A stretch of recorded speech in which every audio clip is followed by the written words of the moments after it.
जाते कहीं कि भोजन मिलेगा क्या, दाल बाटी चूरमा मिलेगा क्या? तो बोला भैया होटल में जा या भोजनालय में जा, यहाँ कहाँ रखा दाल बाटी चूरमा। तो आप विचार करो, हम इस संसार में सुखी रहना चाहते हैं, सुख कहाँ ढूंढ रहे हैं? संसार में। और संसार को तो गीता में भगवान ने कह दिया कि दुखालय है, यहाँ सुख मिलने वाला ही नहीं है।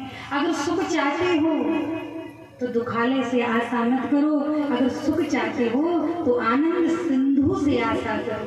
जो आनंद के साथ रहे वही तो आनंद दे सके, वही तो सुख दे सके। इसलिए महाराज भगवान ने दुख नहीं दिया, किंतु रुक गए। और फिर भीष्म पितामह जो सैकड़ों हजारों बाणों की सैया पर मारे, जिनका एक एक बूंद रक्त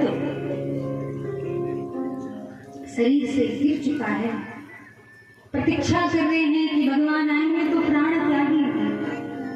सूर्य उत्तरायण हुए और इधर आज भगवान ने युधिष्ठिर को दुखी देखा। बड़े भैया दुखी क्यों है? बोले मैं जब ये विधवाओं को देखता हूँ, अपने कुलवधुओं को देखता हूँ कि इनके ऊपर ये जो सफेद रंग की साड़ी है वो मेरे कारण है, इस राज्य के कारण है। इस राज्य के लिए, इस गद्दी के लिए मैंने कितने अपनों के इन हाथों से रक्त बहाए हैं, मुझे बहुत क्लेश होता है, दुख होता है।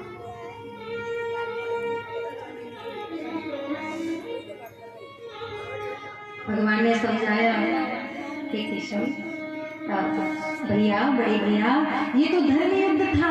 एक तरफ अधर्म रूपी दुर्योधन जिद करके बैठा था और एक और धर्म, और धर्म अधर्म के लड़ाई में हमेशा धर्म की विजय होती है, धर्म की ही विजय होती है। और क्षत्रिय का तो धर्म है, अगर सामने सगा भाई भी आ जाए, ललकारे के मुझसे युद्ध कर, तो क्षत्रियों को तो लड़ना पड़ता है। इसमें कोई बुराई नहीं, आप निश्चिंत हो जाइए। बोले नहीं, भगवान समझ गए युधिष्ठिर जी का मेरे प्रति वात्सल्य भाव है, मुझे छोटे भाई की तरह देखते, इसलिए मुझसे नहीं समझेंगे। देखिए, जितना किसी छोटे बच्चे से, छोटा बच्चा कोई बात समझाए तो उसकी बात को कोई इग्नोर कर देंगे, नहीं समझेंगे, परंतु कोई बड़े बुजुर्ग समझाते हैं तो उनकी बात को मान लें। भगवान ने सोचा ये वयोवृद्ध भीष्म पितामह से ही समझेंगे, इसलिए मानो आज युधिष्ठिर जी का बहाना करके अंत समय में भगवान भीष्म पितामह जी को दर्शन देने जा रहे हैं। युधिष्ठिर जी का तो बहाना है, उनको तो दर्शन देना है। और ऐसे भीष्म पितामह जी जैसे अगर भक्त हो, कर्मनिष्ठ हो, महाराज प्रतिज्ञ हो, तो भगवान को भी दर्शन देने नहीं, दर्शन करने जाना पड़ता है। ऐसे भक्तों के भगवान दर्शन करने जाते हैं, देने नहीं। मानो भगवान द्वारका जाने से पहले भीष्म पितामह को दर्शन करना चाहते हैं। पांचों भाइयों के साथ, द्रौपदी के साथ भगवान युद्ध भूमि में पहुंचे। रक्त रंजित भूमि है, रक्तित भूमि है, जहाँ भीष्म पितामह बाणों के सही। जैसे अर्जुन आदि सभी पांडवों ने प्रणाम किया, नेत्र खुले और अर्जुन से पूछा, अर्जुन तेरा सारथी नहीं आया? भगवान सिर की ओर खड़े थे, भगवान ने वहीं से आवाज लगाई, पितामह मैं यहाँ हूँ। भीष्म पितामह बोले, अरे छलिया, युद्ध भूमि में चला, सारे भक्तों को चलते रहे, अब अंत समय आ रहा है, अब क्यों छुप छुप करके हृदय जला रहे हो? अब तो सामने आ जाओ। सामने प्रभु खड़े हो गए, धर्म का उपदेश दे रहे हैं। राजधर्म का उपदेश दिया, कहा कभी भी धर्म में राजनीति नहीं, राजनीति में धर्म होना चाहिए, और जब राजनीति में धर्म होगा तो हमेशा उसकी विजय होगी। और जो धर्म ही इसलिए पकड़ा है कि हम जीत जाएं, दिखावा करें, गंगा किनारे गंगा दास, यमुना किनारे यमुना दास, तो महाराज कभी ना कभी तो उनका पतन होना ही है। राजा को हमेशा धर्मनिष्ठ होना चाहिए। स्त्री धर्म का निरूपण किया। जैसे भीष्म पितामह ने कहा युधिष्ठिर, अगर कहीं भी कोई दुष्कृत्य हो रहा हो तो उसको कभी देखना नहीं चाहिए। अगर तुम में सामर्थ्य है तो उस दुष्कृत्य को रोको, उस अपराध को रोको बाहुबल से। और अगर तुम में बाहुबल नहीं है तो वहां से 9 2 11 हो जाओ, भाग जाओ। लेकिन कभी भी किसी भी दुष्कृत्य को नेत्रों से देखना नहीं चाहिए। और जो ये बात कही, धीरे से द्रौपदी मुस्कुराने लगी, हंसी आ गई। भीष्म पितामह ने पूछा, पुत्री तुम क्यों हंस रही हो? द्रौपदी जी ने कहा, नहीं नहीं बस ऐसे ही। भीष्म पितामह बोले, मैं जानता हूँ एक कुलीन स्त्री, एक कुलवधू कभी भी निरर्थक नहीं हंस सकती। उसकी हंसी के पीछे कोई ना कोई कारण होता है। तुम क्यों हंस रही हो? तब द्रौपदी बोली, हे भीष्म पितामह, आप मेरे पूजनीय हैं, वंदनीय हैं। मुझे कहने में संकोच होता है, परंतु आपने पूछ लिया तो ये द्रौपदी आज आपसे पूछती है कि ये उपदेश जो आप आज दे रहे हैं मेरे पतियों को, ये उपदेश उस दिन कहाँ चला गया था जब भरी सभा में दुशासन मुझे निर्वस्त्र कर रहा था। उस समय ये उपदेश आपको विस्मृत हो गया था क्या? उस समय मेरे साथ जो हो रहा था क्या सबको नहीं दिखाई पड़ रहा था? और अगर दिखाई पड़ रहा था तो सब वहां मूक क्यों बैठे थे? अगर मेरे साथ मेरे कन्हैया मेरे गोविंद नहीं होते तो भीष्म पितामह रोने लगे, हे पुत्री मैं तेरा अपराधी हूँ। उस समय मेरी बुद्धि मलिन थी। क्यों? क्योंकि अन्न का बहुत असर होता है। जैसा खाओगे अन्न वैसा होगा, जैसा पियोगे पानी वैसी होगी। तो हमने अनुभव किया है कि जो चंबल के किनारे रहते हैं महाराज, उनकी वाणी थोड़ी सी कर्कश है, थोड़ी सी तीखी है। पानी का असर तो होता ही है। और जो गंगा मैया के किनारे रहते हैं उनकी वाणी बड़ी मिठास से, बहुत प्रेम से हम बोल रहे हैं। तो भीष्म पितामह के अंदर बुराई कहाँ से गई? उनके अंदर कोई बुराई नहीं है, लेकिन ये धर्म क्यों भूले? इसलिए भूले उस समय भीष्म पितामह दुर्योधन के वहां का भोजन कर रहे थे और कह रहे हैं कि हे द्रौपदी, उस समय मेरे रक्त के अंदर अधर्म का नमक था, दुर्योधन के वहां का भोजन का नमक था, इसलिए शायद में ये विस्मृत हो गया। लेकिन देख आज मेरे रक्त की एक एक बूंद धरती पर पड़ी है।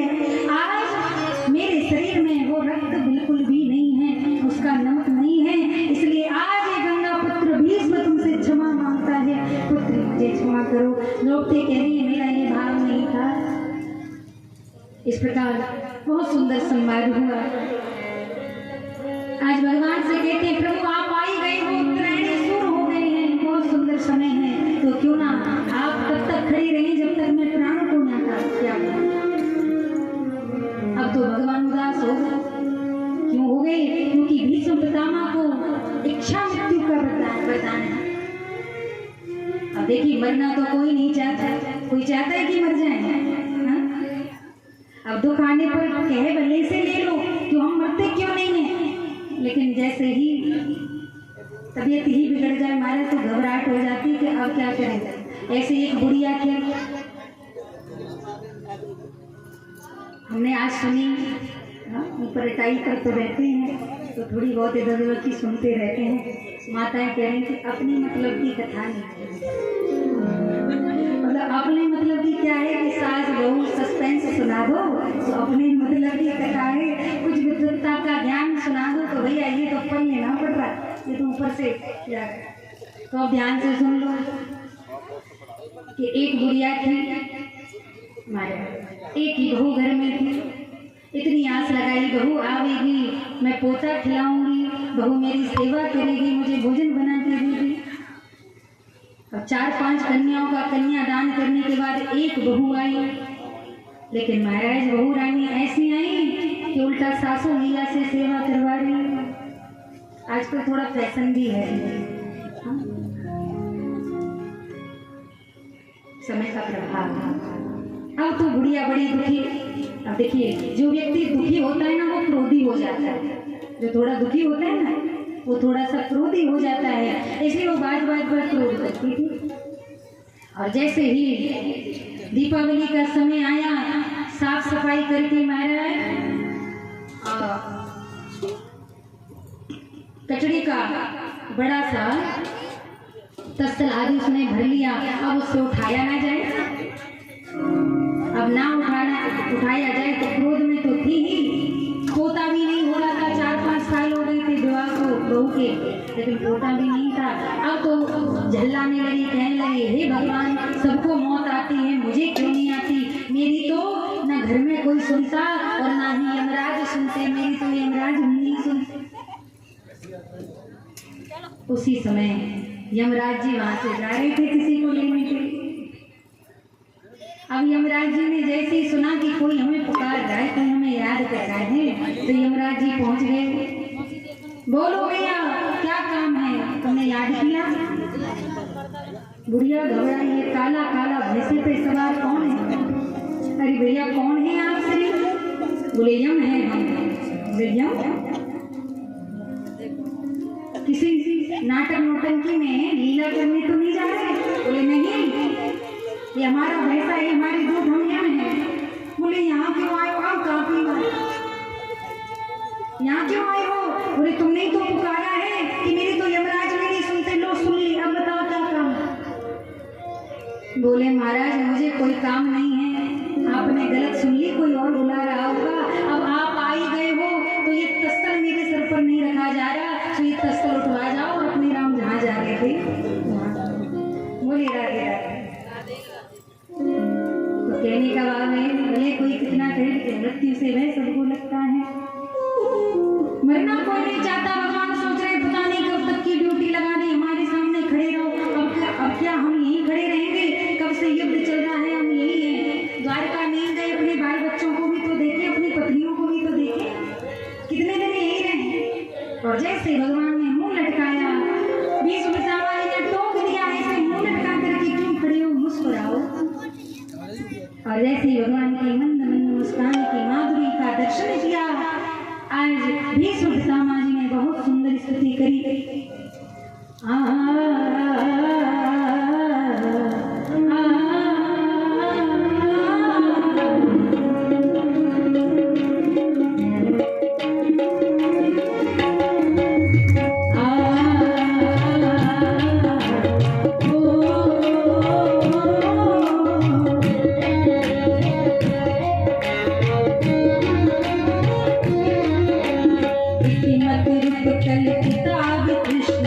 भगवती का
पुष्प लाने में, इसलिए पुष्प साग्रात छंद में भगवान की स्तुति करी।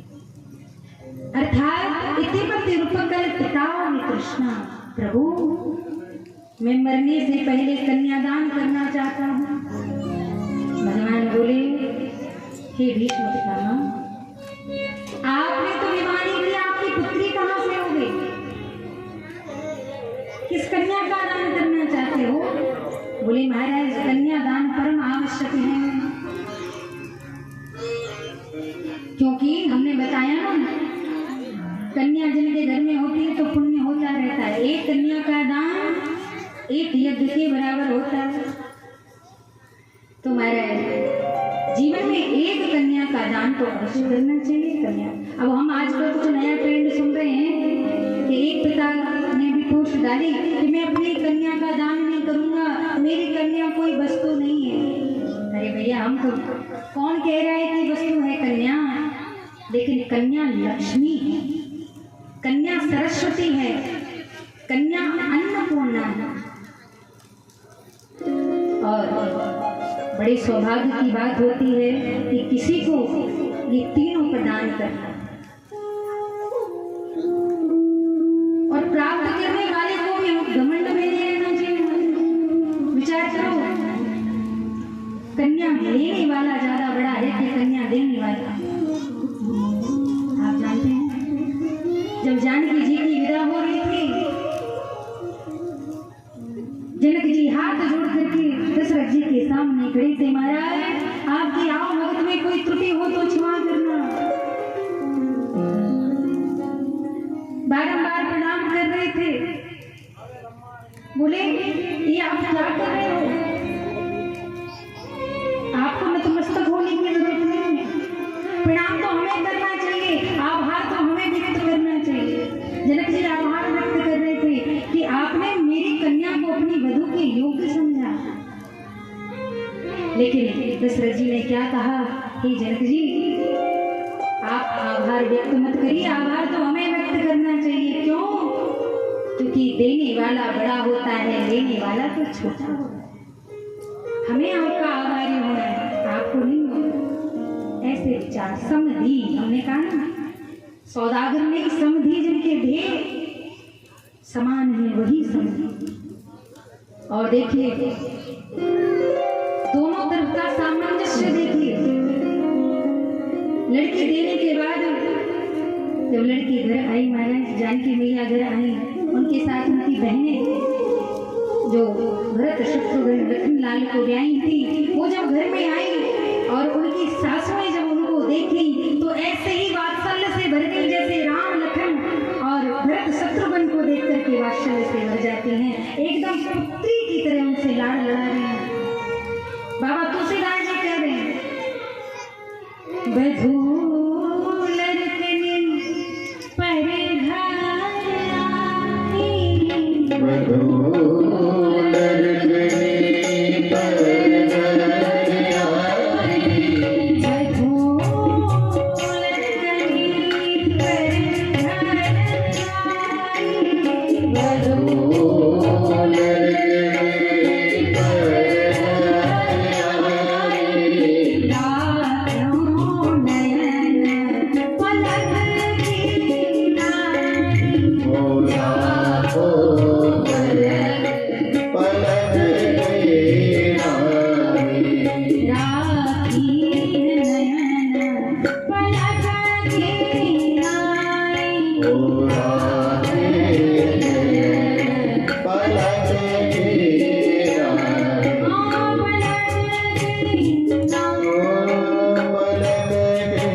वधू लड़कनी पर घर आई, छोटी छोटी लड़कनी बहुएं जब घर में आई, पराए घर में आई तो सासू ने क्या किया, राखी नयन पलक की नाई। जैसे कोई जैसे तिनका उड़ करके राम के पास आता है